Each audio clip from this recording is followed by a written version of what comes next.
Hey y'all, this is TCA Gaming, and in this video we are going to go over a few booster boxes I have that I believe are resealed. We're actually going to open them up and see what's going on there, and then before we get into that, I'm going to show you guys some stuff that I got in consignment. Here we have an original blackout themed deck. This is from base set. This one has the Hitmonchan as the main Pokemon. If you're seeing this and you see the counters and you feel the deck on the top half, that's usually a decent indication that it has a chance at having shadowless cards inside, although a lot of times it doesn't even matter, because if it is a shadowless deck, almost always the front has this glue stain and the front card is going to be your hollow. So the rest of the cards would be fine, but still people want to have the decks that are a little bit earlier with the shadowless chance, but we don't know for sure. Even with the deck being on the top half and having the counters right there, you just never really know. The reason the counters was an indication is because when they started selling these in like Europe and other places, they took the counters off. Kind of like why we get figure boxes and they get jumbos instead. Something to do with the toys.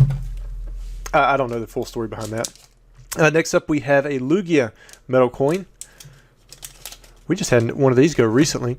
This same guy, he actually sent this in for free. Thought this was really cool. Check it out. Got a really nice crimp on it, the Flying Pikachu. I'll probably get that one sent off to CGC. We have a Piloswine from Skyridge. Nice swirl there on the left side. Got a Staryu from first edition base set in a 10. And then we also have a Pineco from Neo Destiny.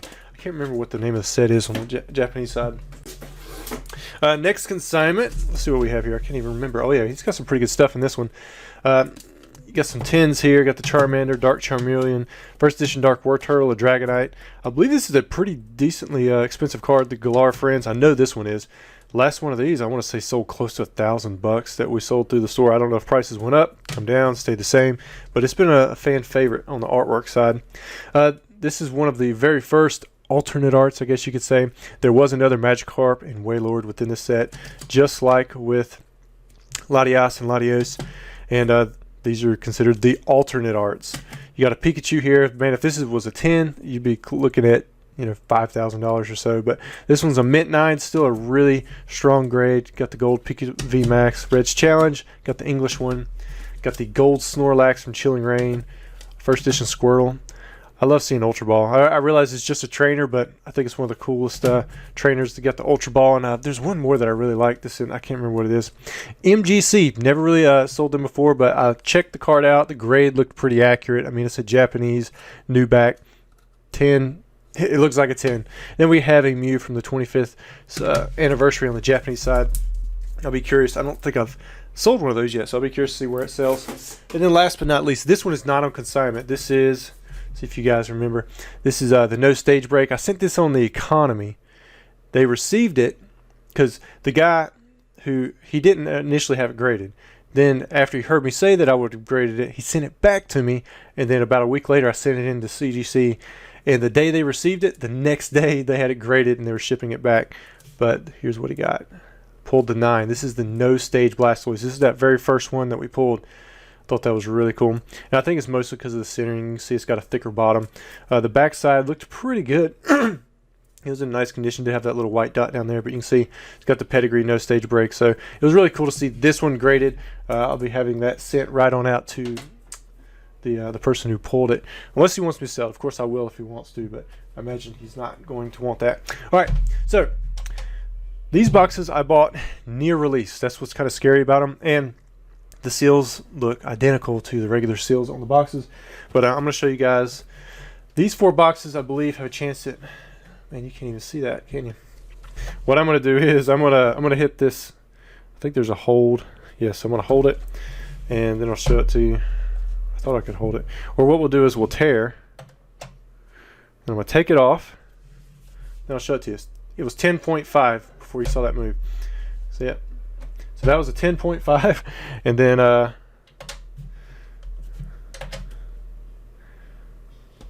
okay, so I'm going to hit tear, and then should show you the negative weight again. That one was 10.4.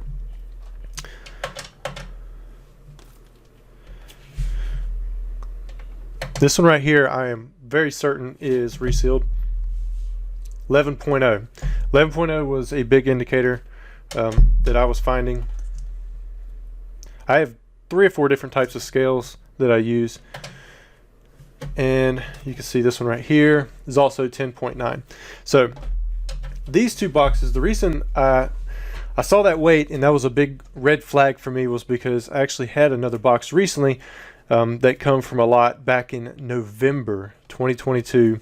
This was before I was checking everything super thoroughly because I didn't realize how easily Japanese boxes were being faked, and because we were opening up so much of the product.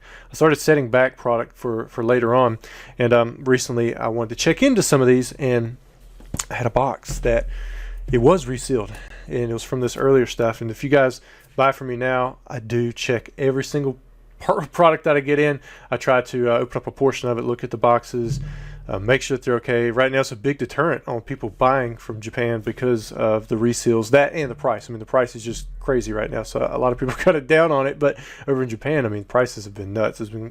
We've seen prices tank quite a bit recently due to reprints, and I think because also of that sentiment. But I believe these 2 are reseals. Not only because of the weight.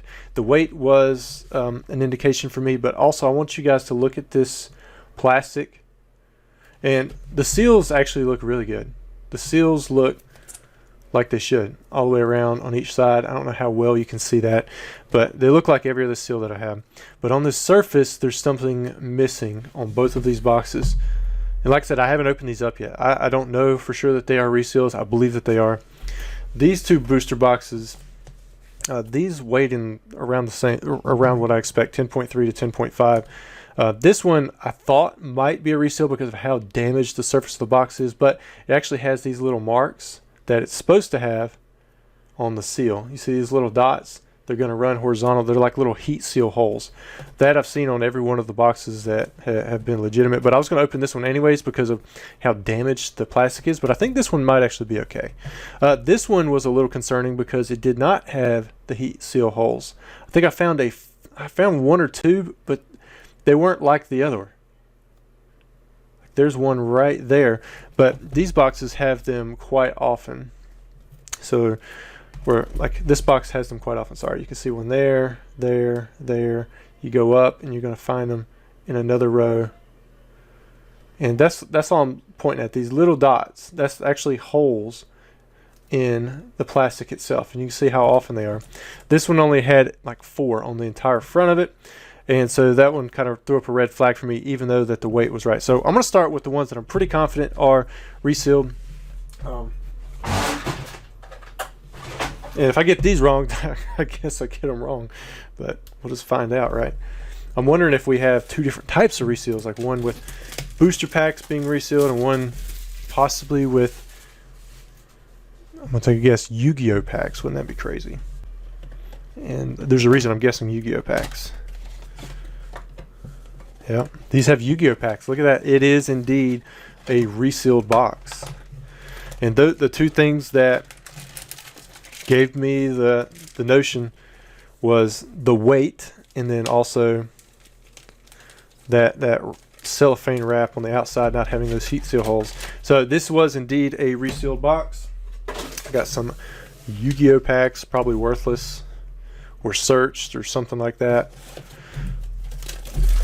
Let's look at this one. And I'm thinking the same thing for this one. Yep, look at that. So we have Yu-Gi-Oh packs. So both of these boxes were indeed reseals. So we got a little variety here. Who knows? Maybe in 10 years they'll have gained their value back as Yu-Gi-Oh packs. All right, so those 2 confirmed. Let's start with this one right here. This one, I believe, just had the wrong seal on it. But if they had Yu-Gi-Oh packs, then I would think that it would have been around the 11 ounces instead of 10.5. But I really don't know. Okay, so we do have Paradigm Trigger packs in here. Let's see if there's like an issue with maybe the packs being resealed. That pack looks pretty good there. Let me pull them out. See what we have here. We've got 3, 6, 9, 12. There's 15 packs. When you're looking at these booster packs to see if they've been individually resealed or anything like that, you're looking for a lot of times some kind of marks right here, because when people open up packs, if they're trying to open them up, they're not going to open them up from this top side. And if they did, it would be really obvious. They're going to be opening them up from this bottom side. And you'd be able to tell because there's usually like a mark left there. We're going to open up this pack just to show you, because like even if you just open up that little bit, you can kind of see where it's been tugged on and pulled at. But that pack looks fine. It smells a little weird. You know, no hollows in that pack. I would say what we'll do is we'll open up all the packs in this box and see if there's any hits, because the packs themselves look like they are fine. So that's another thing that you have to look out for. So this box had a completely wrong game. The packs were swapped out. Some boxes may have the packs open and searched and then put back in there. That's where you're looking for the reseals. But you may also run into a problem where the booster packs have been swapped out. All the heavies were pulled out and the lights were stuck back in there. And if that's the case, then the packs are going to look perfectly fine. But when you go to open all of them, then that's when you have no ultra rare hits. Because I'm looking at these, the seals from the front side look like it's a telltale sign that everything's fine with them. You know, I'm not seeing anything that would indicate at this point that you have resealed packs. So the only way to know is to take a chance and open them all up. And who knows, maybe we'll get some good hits out of it. We'll save that for the end of the video, but let's check into this other box. So the first two were definite reseals. The third one was a mystery. This one actually I thought looked legitimate, other than the fact that it was just had like, I mean, there's just so many scratches and stretches on it. It's like, what? Like, I wouldn't want to sell this as a sealed box anyways, unless I was just doing as like a pack or a box break on the channel where we're going to open it up anyways. But the weight and everything looked like it would check out, but I'm suspicious just because of the damage to the box itself. So we're going to open it up, and it looks like, again, we have Paradigm Trigger packs, and I'm not seeing any indication on the booster packs that they've been opened. Doesn't look like they're popping open at the seams. Not seeing anything going on there. So maybe we'll open up some of these booster packs as well. I think that this box is going to be okay. It was probably just like pushed around in the box and scuffed up or something like that. But let's see if we can actually get some hits out of this box, because it weighed right. It did have a few heat seal holes, but it didn't have many. And that was something that was definitely a defining difference on those other two Yu-Gi-Oh boxes. And I think hitting the gold card right away would probably put that to rest. But I don't want to sell these packs to anybody, knowing that. There we go. I've already pulled the ultra rare out of it, even if I can say for sure that the rest of them, there's still going to be some hits. So let's just go ahead, have some fun with this set, open up the rest of the packs from this box. So it looks like I was incorrect on this box, and most likely that last box there as well.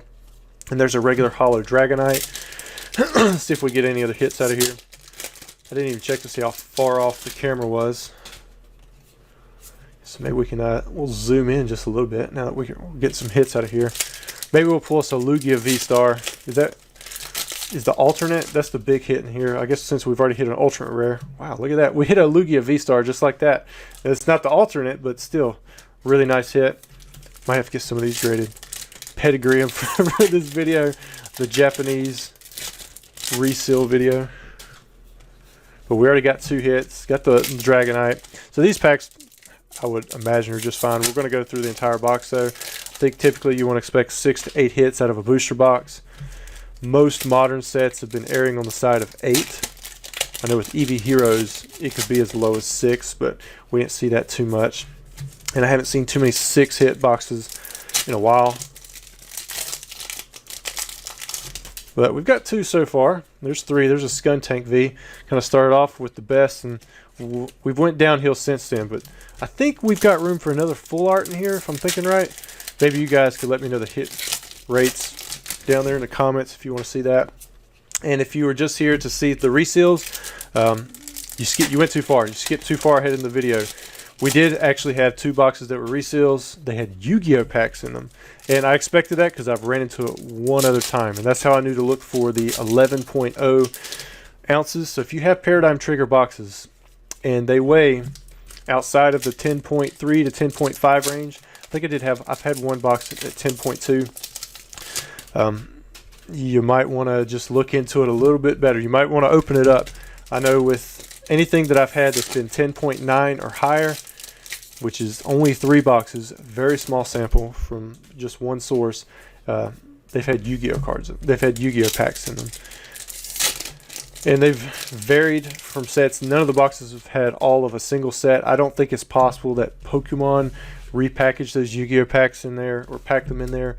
So I would have to say it's some kind of resale job, especially as we saw earlier in the video, especially since there was a difference in the outside wrap. It did not have any heat seal holes on the wrap itself.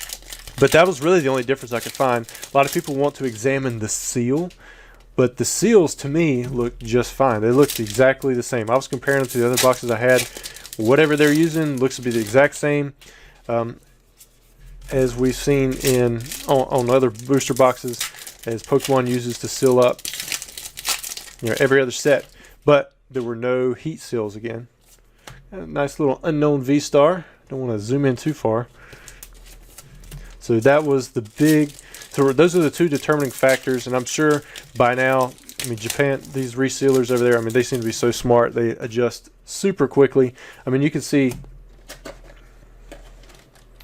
well, I guess you can't see, but you got these flaps here. I know that they, what do they got, like a pull tab now on the front side, but still I hear of boxes getting resealed. I haven't been hit with any personally yet for that.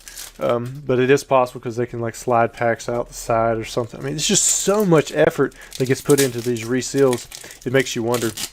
But with the way the prices had skyrocketed, I guess you could see why. You know, they're going after products. I mean, when you can take a box that you're buying for $40 and then resell it for $150 and have all the hits, I mean, that's a huge markup when you can get 10, 20, 50, 100, 1,000 boxes. And all you have is time, right? Well, we still got a few packs left, and then that will be it. We're going to round it up. Let me know what you guys think. Have you ran into reseals? Have you ran into Paradigm Trigger reseals? And if so, were they filled with Yu-Gi-Oh packs? Or did you find a box that had no hits? We have 4 packs left. I'm hoping to see maybe one more hit. Looks like our big hit was that first one there with that gold card. But I was hoping to get at least one more full art. Don't know if that's going to happen. We got a Regieleki V. Either way, I got to have a little fun. I haven't opened up too much Paradigm Trigger because I didn't leave it up on my site for that long to open up during breaks. But I'm going to say with as many hits as we got, I think, was that 7 hits? Oh, there we go. We did get another full art. And it's the, was that Hisuian Arcanine? I can't even remember. So yeah, we had 8 hits. Nice. All right, guys. Thanks for watching the video, and help me learn too.